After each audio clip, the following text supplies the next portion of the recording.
warahmatullahi wabarakatuh. Perkenalkan, saya Jelika Aulia dengan NIM 34 2018 023 dari Fakultas Keguruan dan Ilmu Pendidikan, Program Studi Pendidikan Biologi Universitas Muhammadiyah Palembang. Video ini dibuat untuk memenuhi tugas speed teaching secara online pada materi kelas 11 Sistem Sirkulasi Semester Ganjil. Assalamualaikum anak-anak, selamat pagi. Apa kabar? Alhamdulillah sehat ya. Sudah siap belajar pada pagi hari ini? Sudah siap. Nah, kalau sudah siap, Ibu minta ketua kelas untuk memimpin doa ya, supaya proses pembelajaran kita pada pagi hari ini dapat berjalan dengan lancar. Berdoa selesai. Selanjutnya, Ibu silakan kalian untuk mengisi daftar hadir pada Google Classroom yang sudah Ibu bagikan linknya di grup. Nah, selanjutnya kalau sudah semuanya mengisi daftar hadir, selanjutnya kita akan melanjutkan materi hari ini dari materi minggu lalu. Nah, materi minggu lalu itu tentang sistem gerak. Nah, sistem gerak itu terbagi menjadi dua, sistem gerak pasif dan sistem gerak aktif. Nah, pada hari ini materi kita yaitu tentang sistem sirkulasi atau sistem peredaran darah. Nah, ada yang tahu darah itu fungsi darah pada tubuh kita itu apa?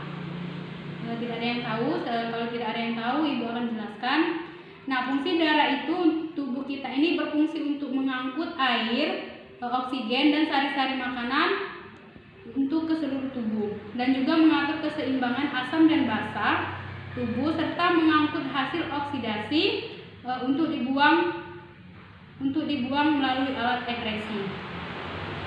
Nah, selanjutnya tujuan pembelajaran kita pada pagi hari ini yang pertama, peserta didik itu dapat menjelaskan komponen darah dan fungsinya. Yang kedua, peserta didik dapat mendeskripsikan gangguan penyakit yang terjadi pada sistem peredaran darah.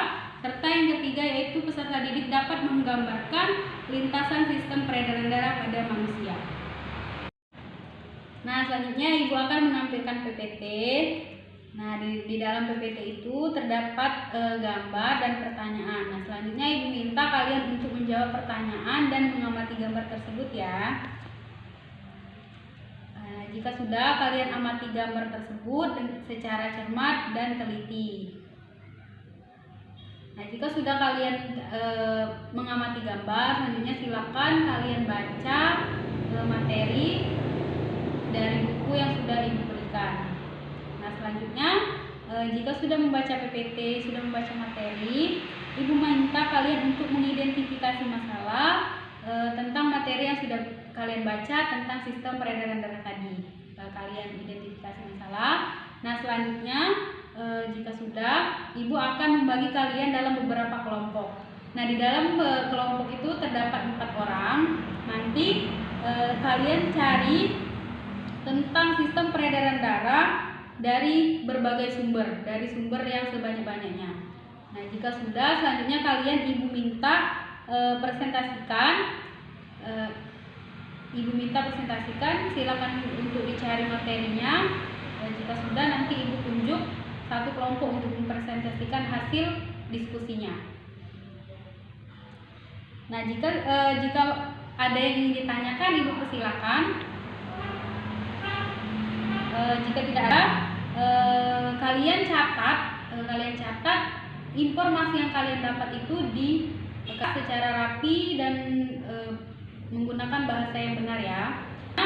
Ibu minta nanti untuk kelompok 1 untuk mempresentasikannya di depan Ibu.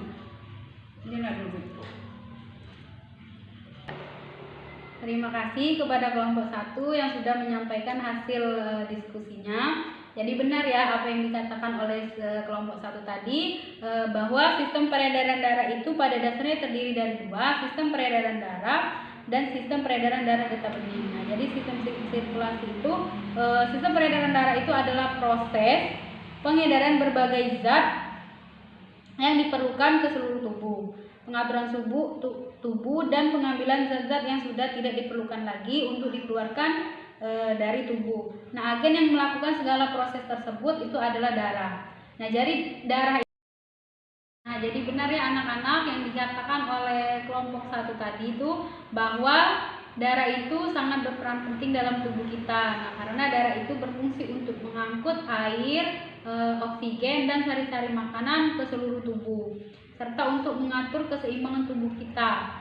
Kemudian juga untuk mengangkut hasil oksidasi ke alat ekskresi. Nah, kemudian komponen-komponen peredaran darah itu yang pertama yaitu ada plasma darah. Nah, darah itu mengandung jenis sel yang terangkut dalam cairan kuning itu disebut dengan plasma darah.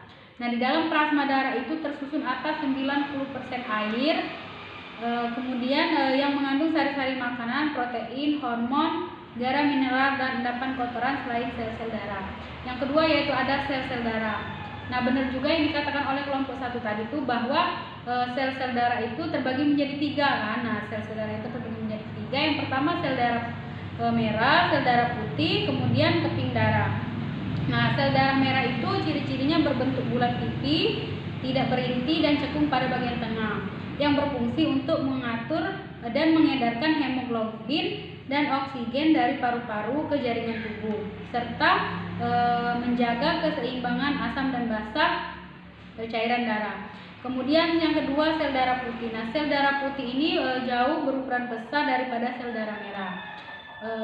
Kemudian tidak seperti sel darah merah, sel darah putih ini memiliki inti, tidak berwarna dan berbentuk tidak beraturan. Nah, sel darah putih ini berfungsi untuk mengatur pertahanan dan dalam kekebalan tubuh.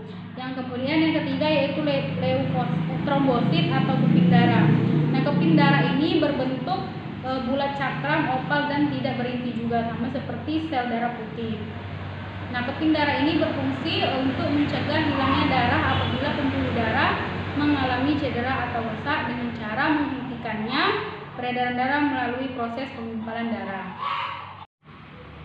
Nah, selanjutnya Ibu akan memberikan tugas atau PR melalui Google Classroom. Silakan nanti dikerjakan ya di rumah. Nanti Ibu kirim linknya lewat grup.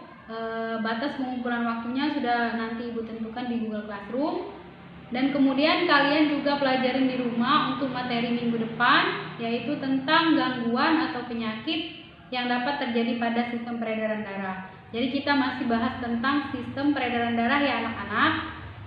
Selanjutnya ada yang ingin ditanyakan untuk terkait materi hari ini dan terkait tugas. Nah, kalau tidak ada, Ibu cukupkan ya materi kita pada pagi hari ini. Semoga kalian dapat mengerti apa yang Ibu sampaikan. Kita tutup pembelajaran pada pagi hari ini dengan melafazkan hamdalah. Alhamdulillahirobbilalamin. Ibu akhiri, wassalamualaikum warahmatullahi wabarakatuh.